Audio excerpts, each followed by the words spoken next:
Oracle, and then I come over to Compass Data Centers to kind of run their edge program. So that's what I'm kind of doing right now. So if you listen to the previous talk, they were talking about 5G and interconnected devices, and we're living at an inflection point right now to 4G right now. So they're estimating it's going to be 1 trillion nodes. And what that really comes down to is when we actually have 5G, like true 5G, millimeter wave 5G, the amount of data that's presented by the apps that are using 5G and from your smart refrigerators that are ordering all your food for you, it is going to overwhelm the current infrastructure that we have right now. And these data-driven apps will dominate what the industry is doing. But, you know, we as physical infrastructure people try to like to pigeonhole this stuff into some kind of definitions.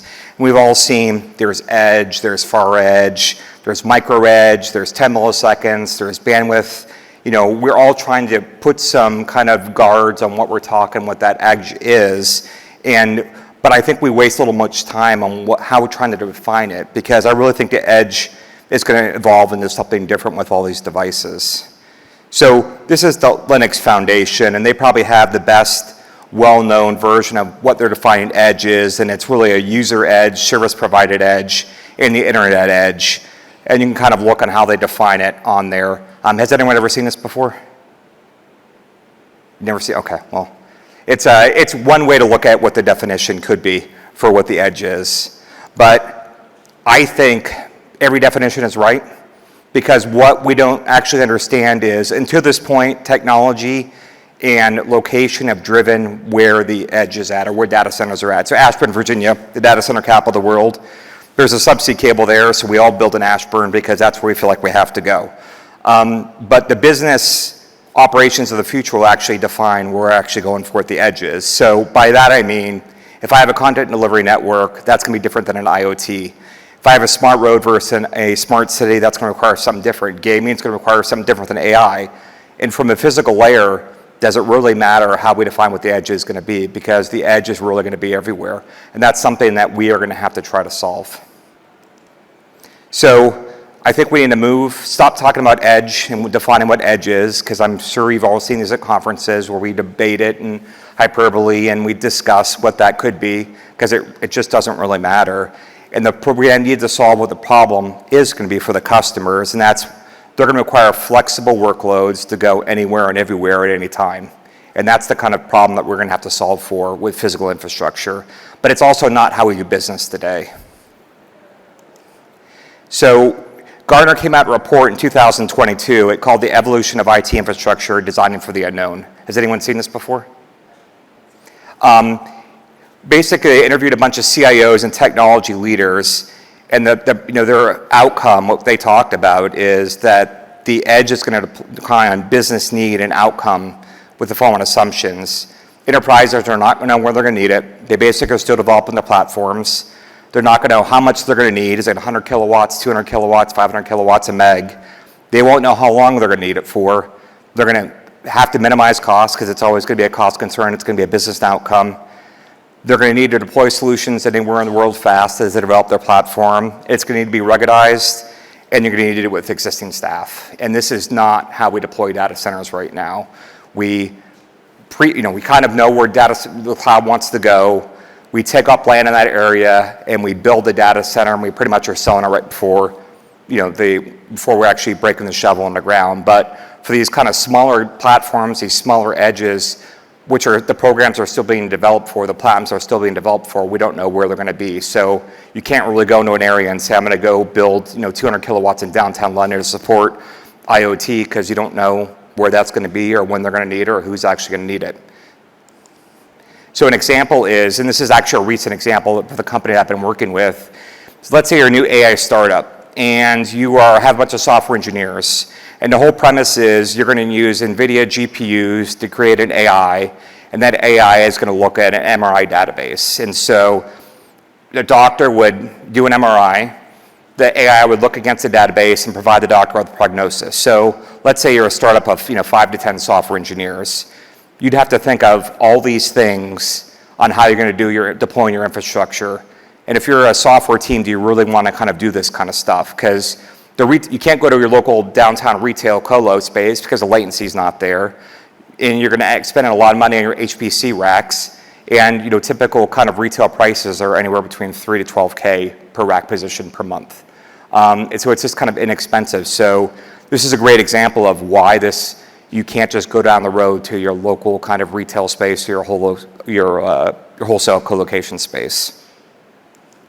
So, possible ways they can do it, that NewCo can hire kind of experts in the field, that can outsource each need, and they have a combination of the above.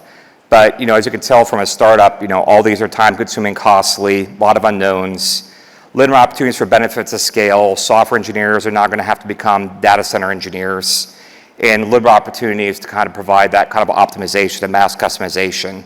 And so I really do think we need to look at another way to do it. So how do we solve the problem? We actually have to rethink how we deploy our infrastructure in the future. The first thing is easy, meaning we have to make it super simple for these startups or HPC companies or network companies to really deploy their infrastructure anywhere in the world. So they basically have to be able to point to a map. We as a physical infrastructure team have to figure out where that land is, how to buy that land, how to lease that land for the most value for the customer. We have to be able to go anywhere. If they want it downtown London, we should be able to deploy downtown London. If they want, upstate Nebraska in the United States, we should be able to do that. If they want it in the Sahara in Africa, we should be able to do that kind of stuff. The IoT of the future is we're looking to demand data centers anywhere, so we have to find out ways we can do that right now. And we can't do this right now. Just, how many people are here are kind of data center people? Anyone? Oh, yeah, Lewis, of course. But so imagine you go to your site selection team. This is a real story, and say, hey, I need 442 sites around the United States. They have to be within, they have to be within a half kilometer of fiber. They have to be in a half kilometer of 2-8 3-phase power. And oh, by the way, I just need at half an acre. That's it. We are not set up to do this right now. What we are set up to do is I'll find you 400 acres in Ashburn, Virginia, right near a substation. That's the infrastructure, the way we're set up to do this kind of stuff right now. And that's not going to work for the IoT of the future or what the edge is going to be. We have to be sustainable. If you think in a large data center right now, it is somewhat easier to kind of go back and retrofit to more sustainable options. But if you're building thousands and thousands of small micro sites, you have to really think in sustainable, because it's not going to be as easy to go back to it and retrofit that existing site. So we need to think about better ways we can do things. And whether that's not using concrete, whether it's using less carbon intensive kind of materials to actually build your data center, we need to be thinking about how we're doing that sustainability. But the good thing is, typically, most of these platforms are anywhere between 100 kilowatts to 500 kilowatts. And so kind of the backup generation that you have, like a PEM fuel cell is a great example running on hydrogen. That is a much simpler cost to bear on 100 kilowatts to 500 kilowatts than you're trying to do it for a 40 megawatt data center. So what we're seeing right now is companies like Vertiv and Schneider, they're doing all this small scale testing right now for these kind of modular data centers, because then you can actually have workloads that you're supplying, whether it's microgrids or backup to, and you can actually use those lessons learned on kind of the larger kind of data centers, the hyperscale data centers that are out there. And finally, we need to be able to remotely manage these data centers. If we're having 1,000 data centers, we need to be truly run it lights out. We need to truly be able to manage the infrastructure remotely, because what we're trying to do is minimize the truck rolls that you're trying to have. At some of these locations, your local sheriff is also the plumber, who's also the electrician, and that's going to be the person coming out to fix your data center. So you want to make sure that you're trying to minimize the amount of truck rolls that you have, and that means you're able to actually pull out your phone and control your HVAC. That means you can actually control the switch gear. That means you're actually getting kind of alerting remotely through a NOC to manage 1,000 of these sites. That means you're actually using a thing called predictive analytics to actually tell you when you need to go change the filter on your HVAC system instead of just going like a monthly maintenance kind of thing. We really need to be thinking about how we're typically doing these lights out data centers, and we are not good at this right now. We tend to solve in the data center community, and this is not pejoratively, but we tend to solve things with people problems. We just throw people at it. I'm just going to have temperature sensors. I'm going to have a person walking around. If I find some water leaking from an HVAC in the ceiling, then that person's going to find it, or you trip a breaker, and that's how you're going to find it. You can't do that with these kind of small modular data centers. You have to have a software suite that can handle that to give you the alert, so you can control everything with a small knock. So, kind of the benefits for the customer, and if you think about it, the customer being that HPC company, that CDN company, that IoT company, that company is just going to be able to focus on what they're good at, which is their IP, which is going to go inside the data center. They don't have to worry about leases. They don't have to worry about local AHJs. They don't have to learn about permitting. The customers are not going to have to go and ask leadership for large capital expenses or additional headcount, because we can actually run these smaller data centers under an OpEx fund, which will make things much easier on their balance sheets, especially for a startup. You can get lower costs through supplier volume.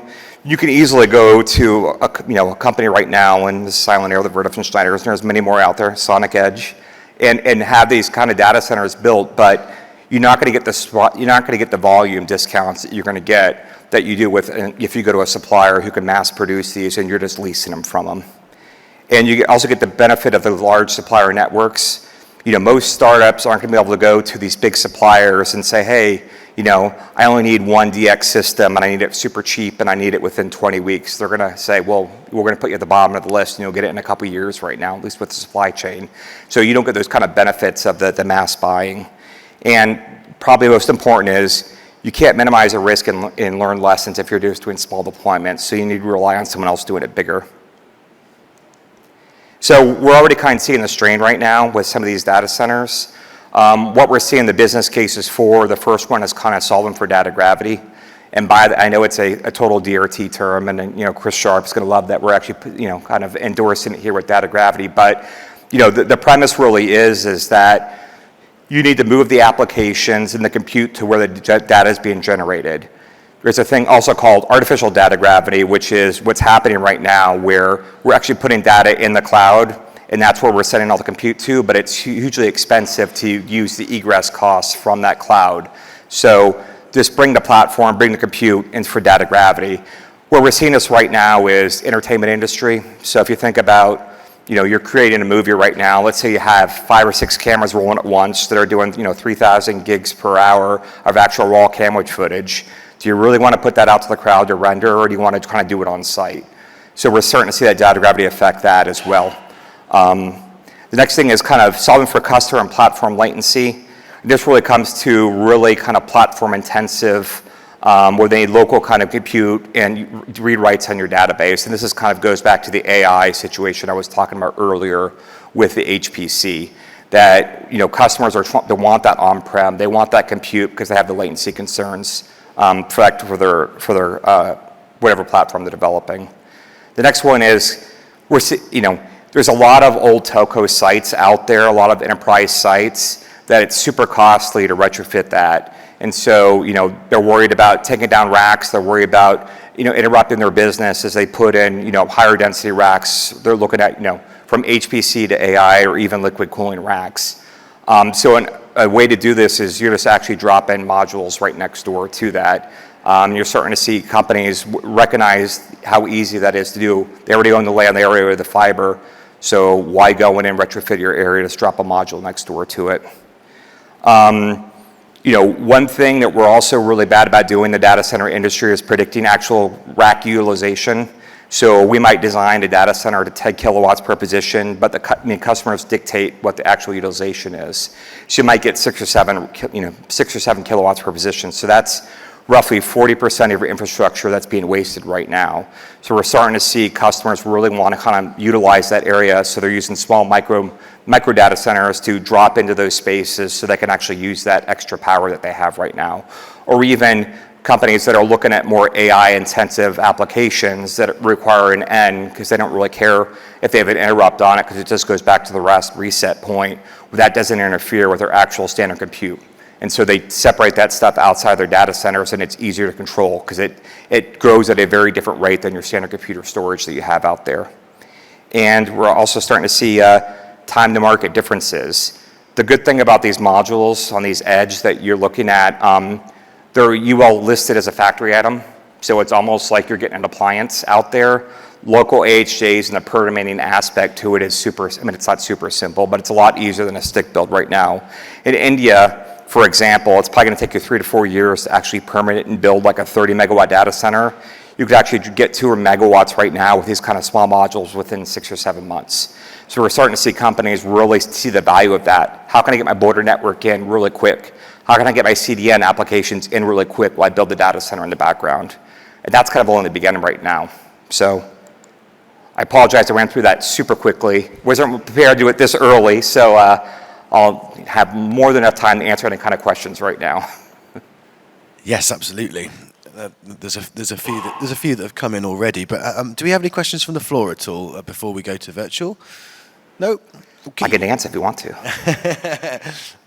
Maybe it'll come to you as we go through. Could you just talk about this white space as a service? Yeah. It's the worst marketing term and I get it. So what we're trying to do at Compass Quantum is white space as a service. And what that really means is I worry about everything, you just worry about your IP. And so if you say, hey, Tony, I want to put 12 racks in the tobacco dock outside, I'll find the land, I'll lease the land, I will manufacture the module, I'll permit that, I'll deploy it, and I'll run it for you, all on an OpEx fee. And so what we're trying to do is really provide that, any kind of white space anywhere where you want it is kind of service. So once again, I realize a total marketing term and it's not very good, but we're still, if you have a great idea of a better way to kind of market that or a better idea what that catch is, then please, I'm all ears on that one. And just in regards to the esports opportunities, can you just talk a little bit about the money that's in this industry and how you guys are working? Yeah, I think it's, esports is interesting because they require a lot of kind of on-prem compute. It's the same as a stadium right now. So, I'll use a stadium example because this is a real world example. There are applications right now, let's say if you go to, this is in the States, if you go to a Pistons game, they actually have an application out there called Wait Time. It uses HPC and AIs to look at all the cameras around that stadium. And then if you're going to the loo or if you want to go get a pint, it actually tells you via your app where the closest one is to go because it looks all the line, it aggregates all that data. That actually requires like 18 racks of HPC on-prem. And so the e-gaming is another one where it's very latency intensive. When they go to a stadium, they have to truck in this compute and drop it in and put it right there for the gamers that are playing. And you see that same thing with you've seen the UAV leagues too. That actually requires a lot of computing too as well.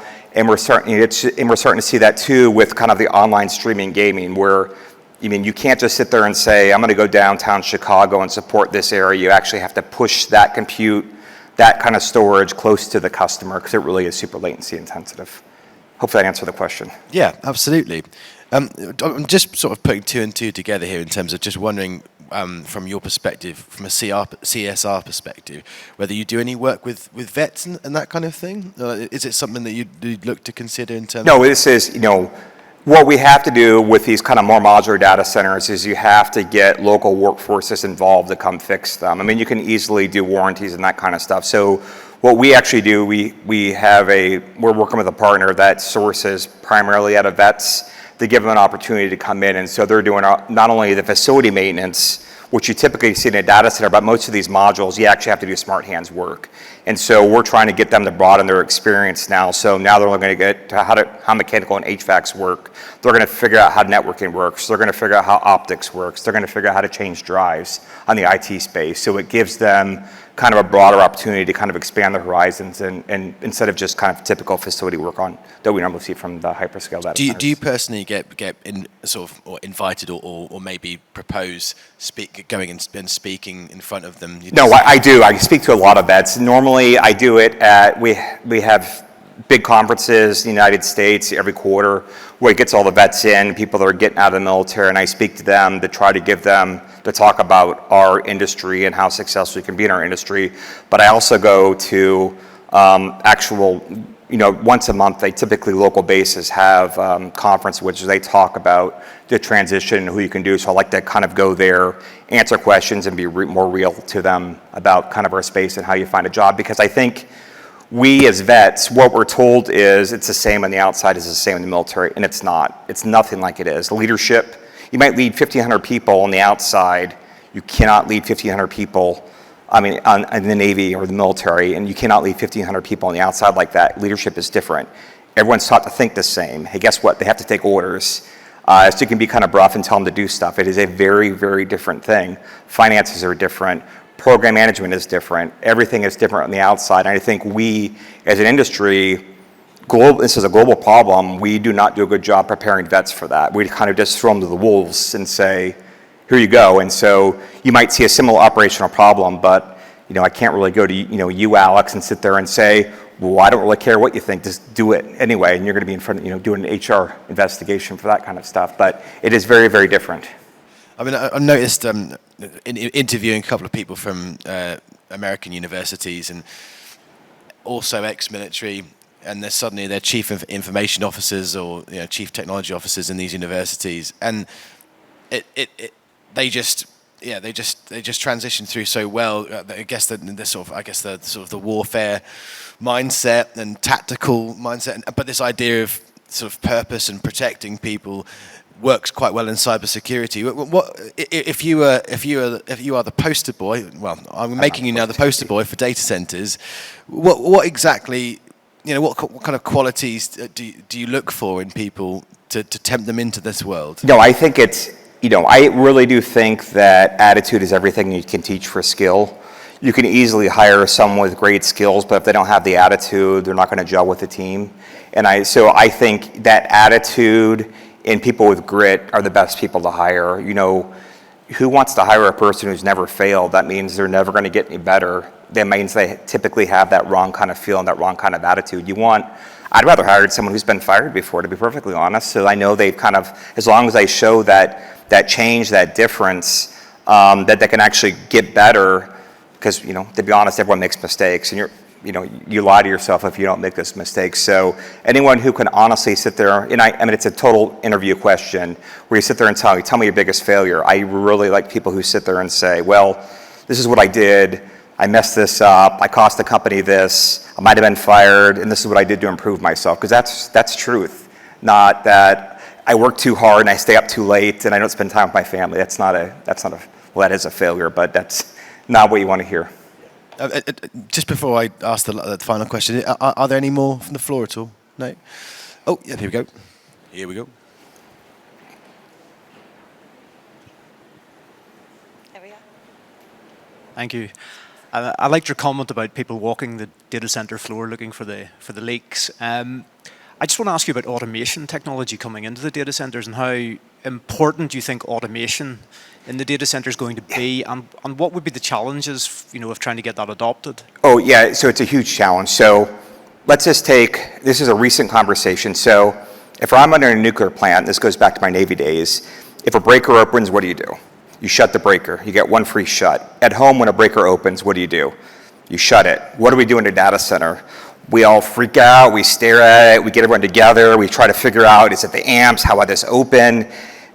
We need this kind of automation to do this kind of stuff. We cannot keep relying on people to solve these kind of problems. Humans make mistakes. When you load your OS for Windows, things just happen. You patch the panel, things just happen. We need to be looking about how do we get a software layer into our controls for mechanical. You should just be able to push a button from a knock. If you want to do a switchgear lineup, you should be able to push a button. I should not have to rely on mops, which we all train. And this is this is an example back in my previous job where we were doing a cutover in a data center. We had the procedures were great. We ran through it 3 times, but during game day, the primary tech and checker didn't sit to each other. The person who actually did the breaker turnover went by himself. Guess what? He went to the wrong breaker room, opened the wrong breaker. I mean, we have to find ways to find software to fix these problems ahead of time, because right now, if you have an outage, your front page. I mean, look at Cloudflare this week. I mean, we're so intertwined as a community that we can't suffer these outages. So I think we need to do a better job of trying to do that software layer. But I mean, how many great DCA and DMS systems do we have out there? There are not a lot of them because we're just keep on throwing people at those kind of problems. Hopefully I answered your question.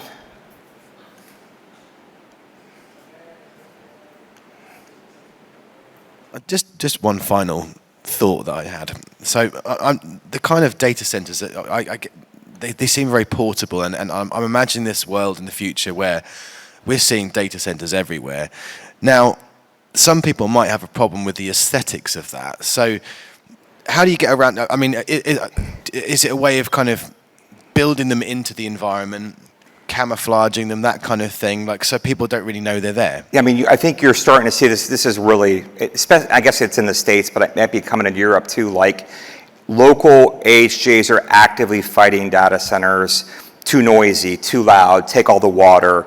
you can't just drop them in there and make them look like this blight on the landscape. I think we need to do a better job of incorporating, aesthetics to it. And especially as these more modular data centers get closer to the customer, no one's going to want some kind of an ISO container that looks like a piece of junk in their backyard. Even if it's providing them, 5 gigs of free fiber to their home, no one wants that kind of stuff. So I think we have to do a better job as a community of designing these so they're aesthetically pleasing. Right now, with some of these modules, at least in the States, they are really pushing back on your deployment strategy of where they can go, what they look like. They're making you actually build facades around them.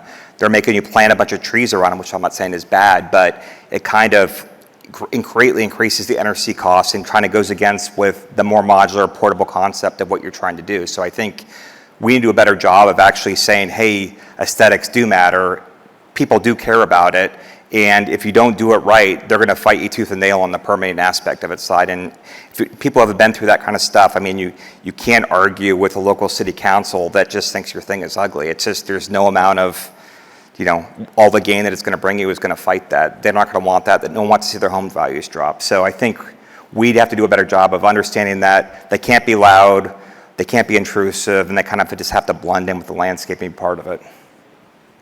Thank you very much. That's all we've got time for, but I really appreciate your time. Thank you. Thank you. Cheers.